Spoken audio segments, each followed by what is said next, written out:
I know we've got people from Nid's place and from my place, and we are so excited to have Beryl, and we're really, really excited to have her in November.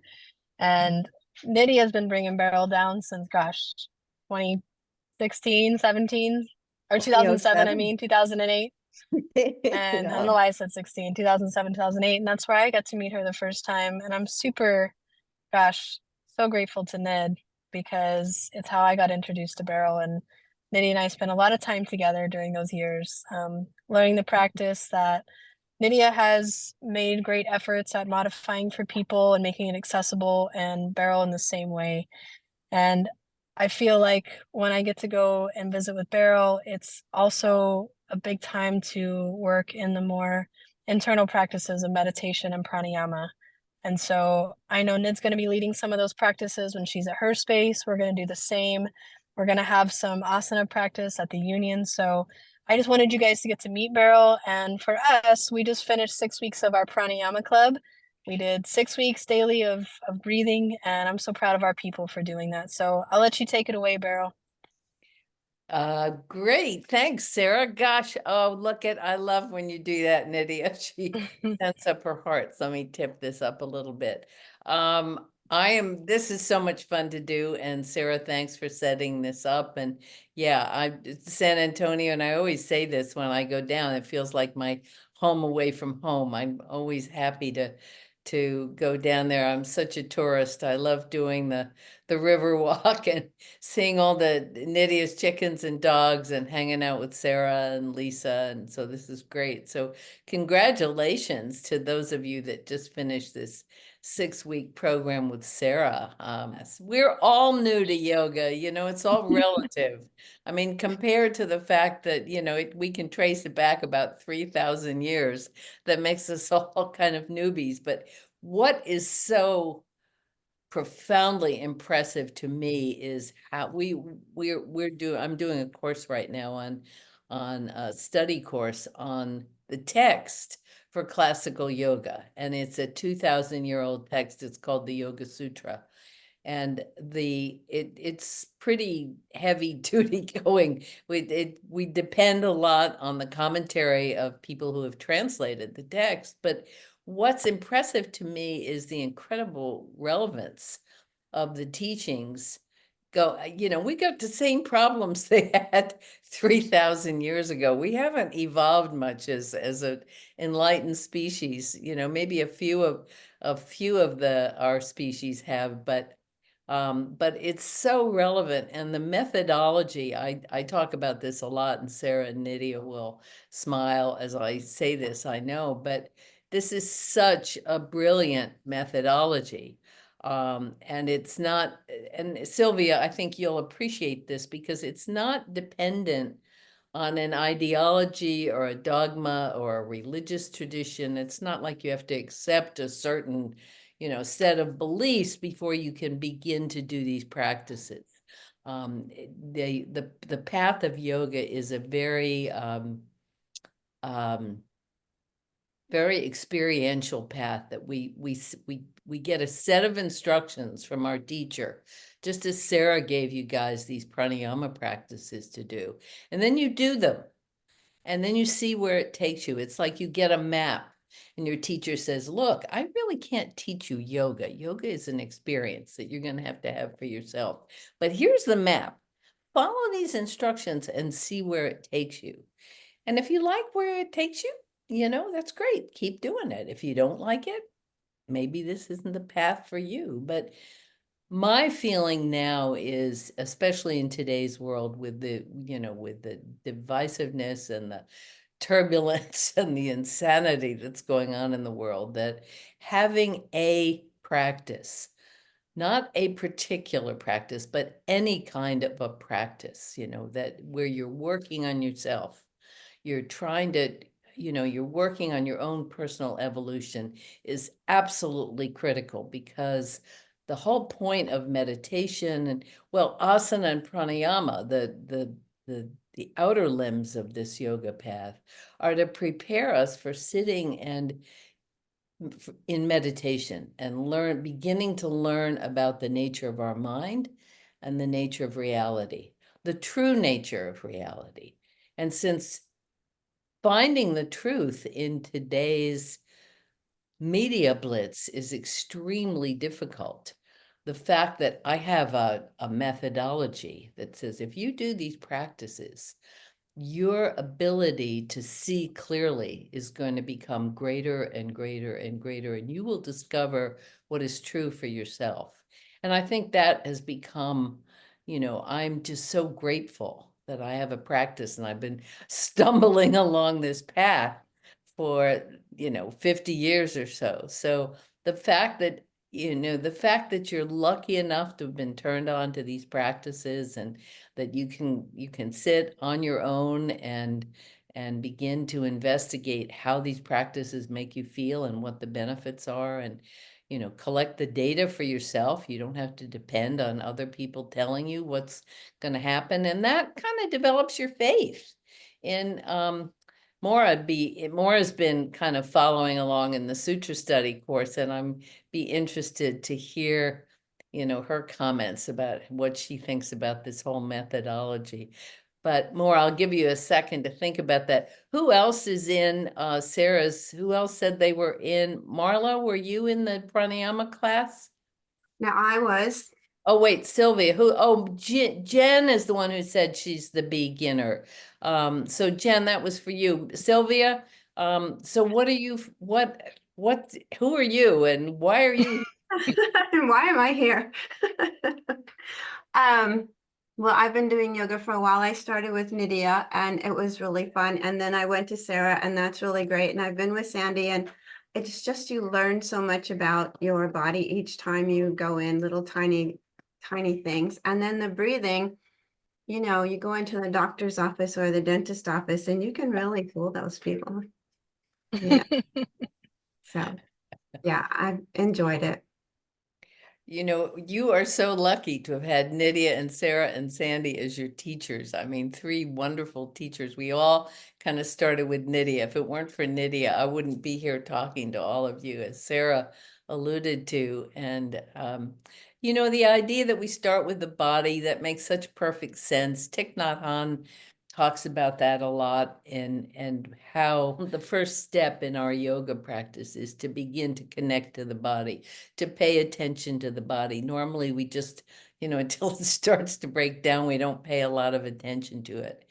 And, certainly in the beginning stages of the meditation classes I'll teach for Sarah and Nydia, and when I come down there, is the instructions that we start out with. In other words, how to develop meditation and what precedes what we do before that, how asana and pranayama practice lead us into the practice of meditation. But the first thing we start with is focusing on the breath.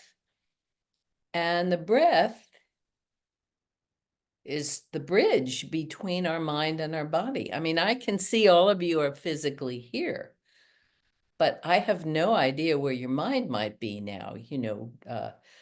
Sylvia could be in Chicago, and Maura could be in Tierra del Fuego, and Marlo could be in Los Angeles, and Sandy has already gone off to Peru.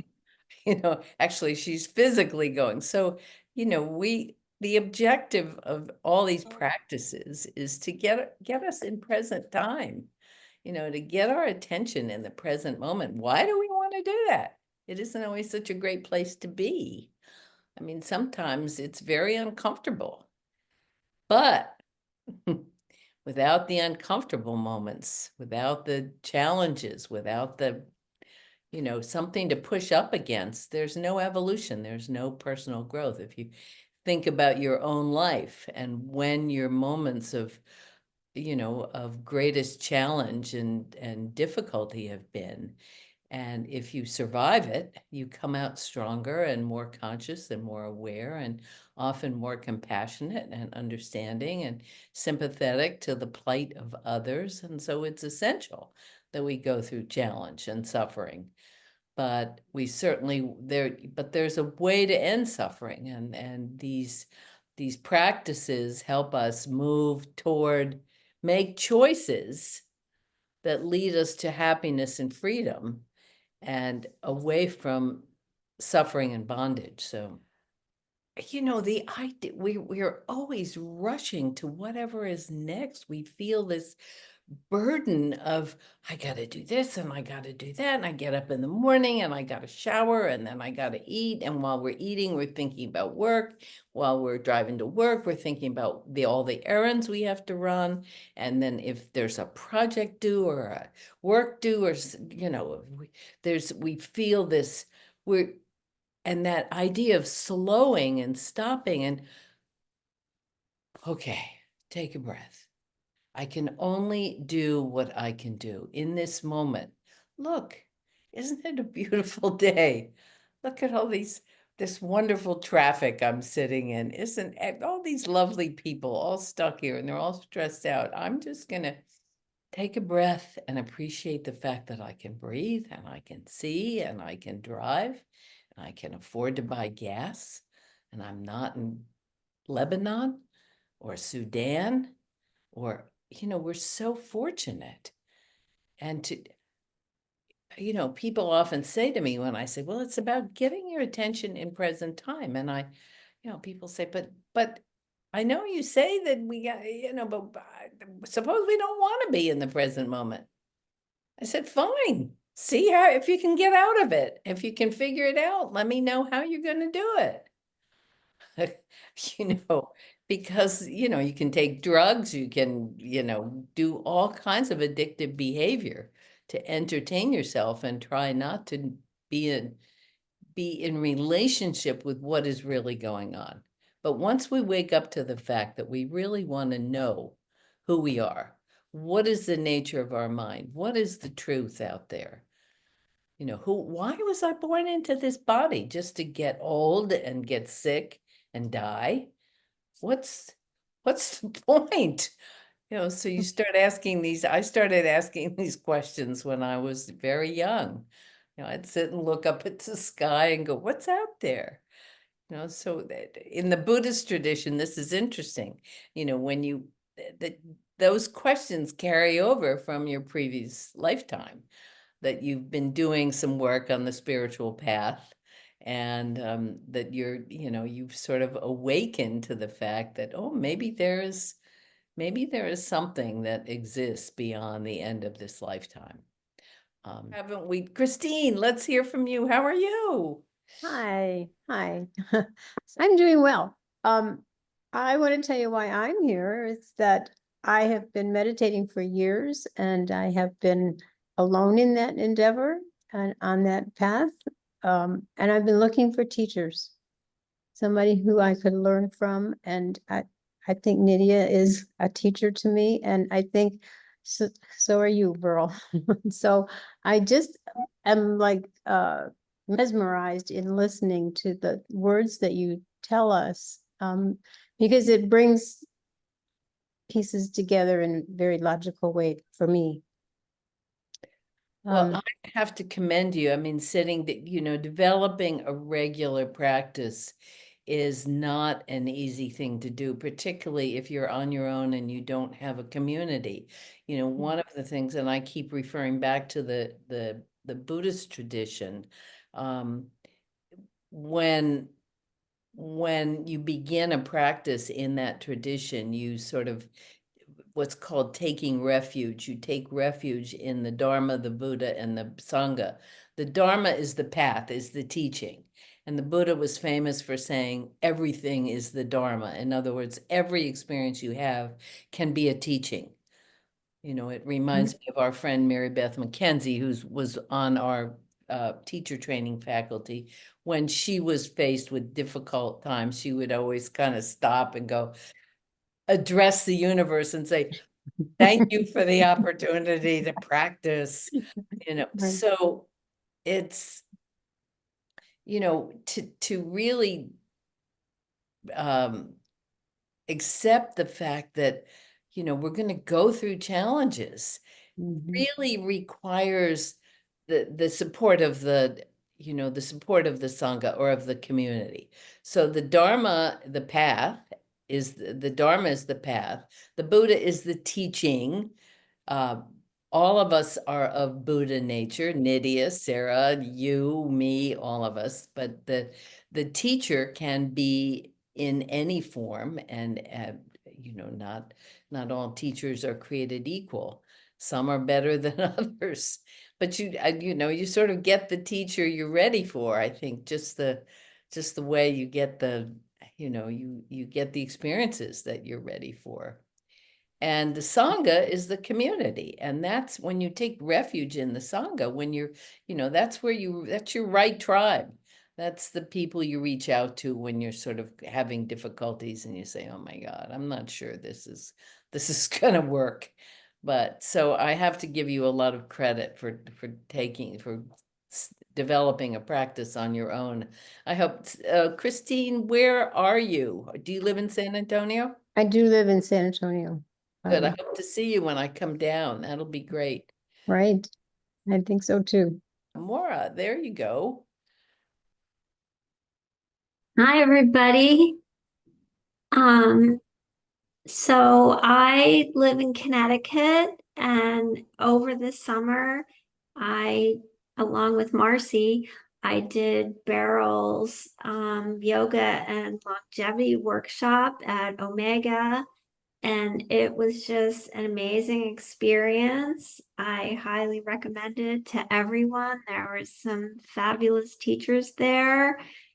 And I really had that feeling of Sangha that Beryl's been talking about. I felt like I was with my people, and I've been looking for that for a while. So it was wonderful.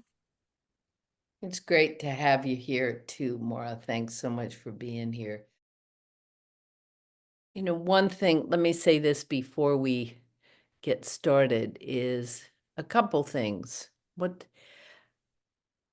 people come to meditation for a lot of different reasons, sometimes to relax, to be able to sleep better, and I think we also find that the general public has a lot of ideas about what meditation is. I know, people will come to me and say, well, I can't meditate. I'm too busy. My mind is too active. And as I said earlier, as we were starting, I just think moving toward a meditation practice through pranayama, through asana, is absolutely not optional, but an absolute imperative in today's world. I think it's so important for personal growth and personal health. And once you move into meditation, it's about, and what I teach is something called mindfulness meditation, or a way of just learning to be in relationship with what is. And what is, again, as I said, isn't always a place we want to be. It isn't always easy to be in relationship with what is, but you can't really argue with reality. Once an experience is arising, once it is present, it's present. And you can argue with it, but it isn't certainly an argument that you're going to win. And then if you need to take action because it's unfair or unjust or illegal or something that you cannot abide in your heart of hearts, then you can begin to take action to change that. But some things we can't change, and we may not see at the moment why a particular thing is happening. But it brings us greater peace of mind to begin to let go of trying to structure the universe to fit our personal needs 24/7. We spend a lot of energy trying to chase after things that are comfortable and pleasurable, and a lot of energy pushing things away that are not so comfortable and pleasurable. And so the first part of this meditation that I teach is called samatha, is the Sanskrit word, and it simply means learning to concentrate. You can't meditate until you learn to concentrate. And so in the early stages of this practice, and that can be several years, It's not just a few days, that you're training your mind to pay attention to one thing. And the handiest thing to use that always is hanging around, that is willing to be an object of your meditation, is the breath. So people often think that meditation means sitting around and contemplating things. It's not contemplation. We're not, thoughts are not the enemy. We're not trying to stop thought. We're not trying to cultivate good thoughts and push away bad thoughts. We're simply trying to sit back, rest, and watch what is arising on the screen of our mind. And it takes a while to be able to just sit. And the first thing I think you notice is how distracted we are all the time, that this conversation in our head goes on all the time. You close your eyes and you sit and you start thinking, what's that noise? God, somebody just pulled into the driveway. I wonder who that is. Oh, maybe it's UPS. I ordered that stuff. God, it hasn't come for a couple of days. I'm wondering if that order, and you're away. You're off on some, captured by some conversation. And so our training is to simply notice. And the minute you notice a thought coming up, you watch it, and you come back to focusing on your breath, the thought kind of dissolves and disappears. It takes lots and lots of practice, but basically what we're going to do tonight for 5 or 10 minutes, if that's okay, is just practice getting our attention in present time and then just connecting to the breath, and really beginning that process of training our mind in concentration. So if you like, come to being comfortable is important. So sit up tall if you're sitting on the floor, in a chair. If you're in a chair, put your feet flat on the floor. Take a nice deep breath. And just close your eyes if you're comfortable doing so. Take another nice deep breath. And as you exhale, just imagine that you're sort of sinking down into your chair or wherever you're sitting, feeling the weight of your body pressing down into the couch or the chair, maybe becoming aware of your clothes on your body, or the temperature of the room. Do you feel hot? Do you feel comfortable? Is there air moving or is it very still?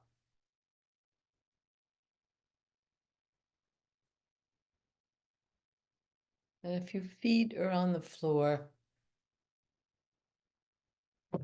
just feel the places where your shoes or your feet are touching the floor.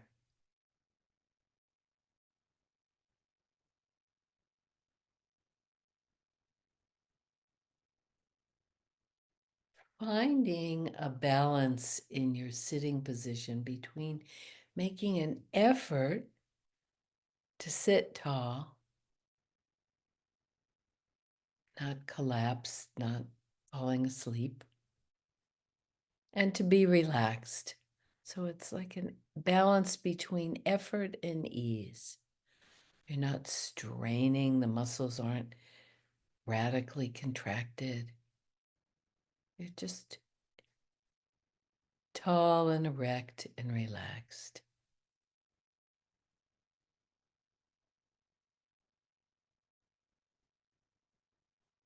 What sounds do you hear?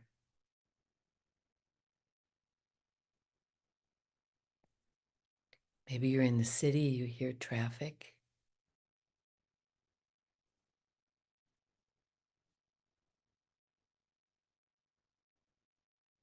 Is it raining?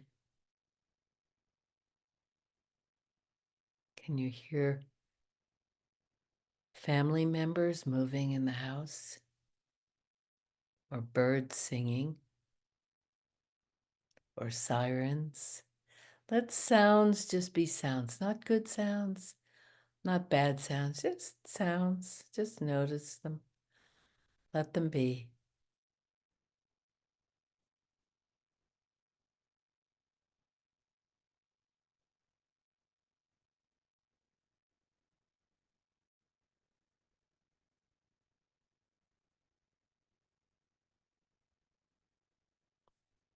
Relaxed, open, spacious mind, just listening.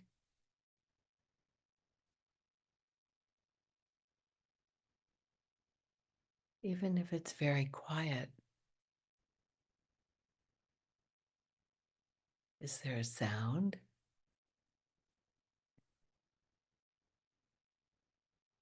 And now let your attention shift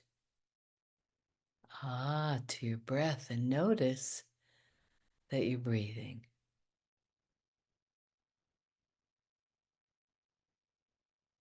And say to yourself, breathing in, I know that I'm breathing in. Breathing out, I know that I'm breathing out.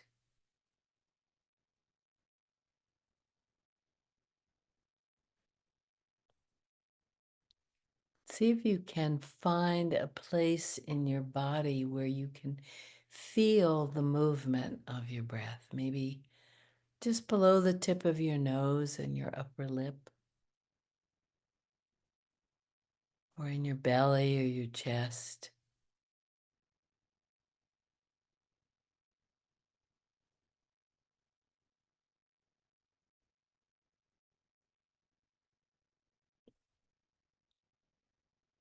What is the quality of your breath? Is it fast or is it slow?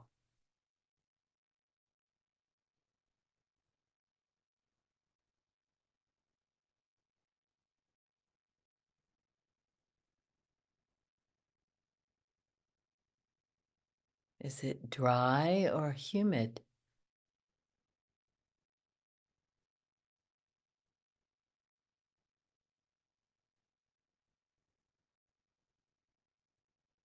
Are you breathing in a long breath or a short breath?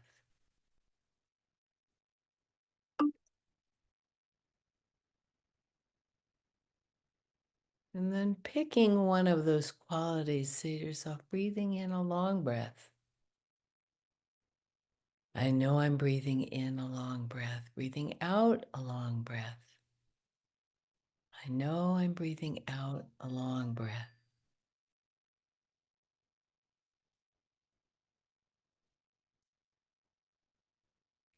Or a deep breath or a shallow breath. Don't change the breath. Just watch it.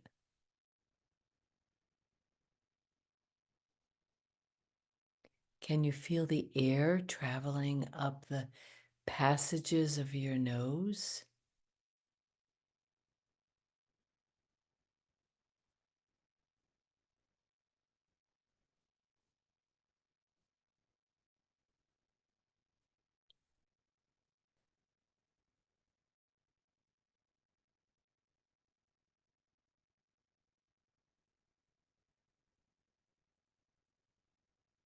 Noticing where you feel the breath. Maybe tingling at the nostrils or vibration, or stretching or tension or expanding in the belly. Let your mind just rest in that place and feeling your breath.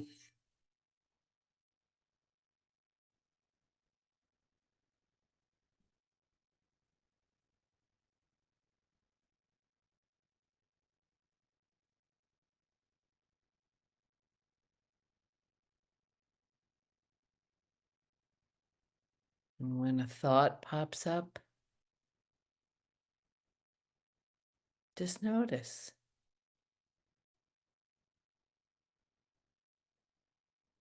And at some point, you may realize that you can actually watch your thoughts arise, travel along for a bit, catch your attention, and then disappear. Arise and pass.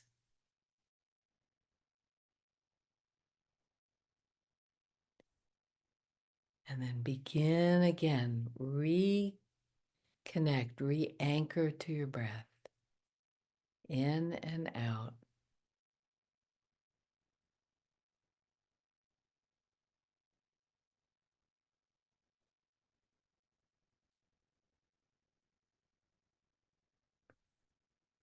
Breathing in, I'm aware of my body.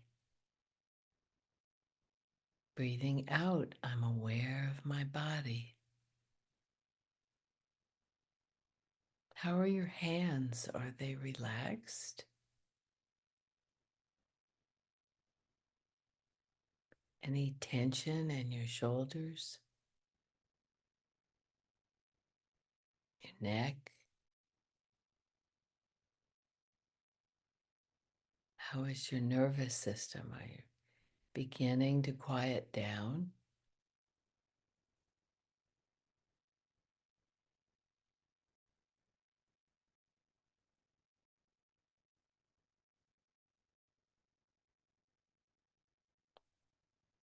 This is down regulation. This is learning the ability to find peace, to touch peace at any moment, and simply turn inward and connect to the breath and connect to the present moment and learn to manage anxiety and stressful thoughts and just notice them, let them be. We don't try to push them away or suppress them or judge them, just notice.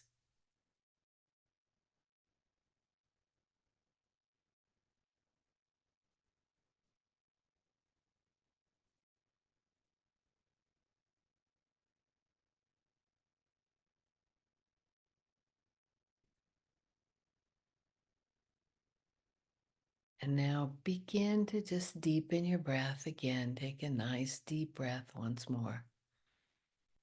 And keeping your eyes closed, you might want to reach to your right knee with your left hand. Take a big inhale and then just twist to your right. Oh. Yes, and then do the same thing on the other side. Big inhale and then exhale, twist to the left. And then put your hands on your knees and arch your back and push back, pressing your rib cage forward. And then do the opposite, round your back and flex the spine. Then I always like to end my little meditation sessions by rubbing my hands together and resting my eyes in the palms of my hands.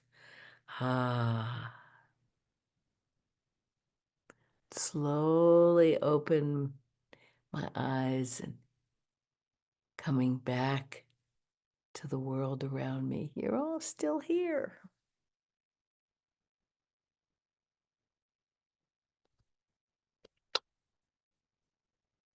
Namaste. Thank you. That was I forgot for a while that I was leading it, and I was like going, "Oh, this is so nice. Nice to meditate with a community." Any comments or questions? I guess we're getting close to wrap up time, huh, Sarah?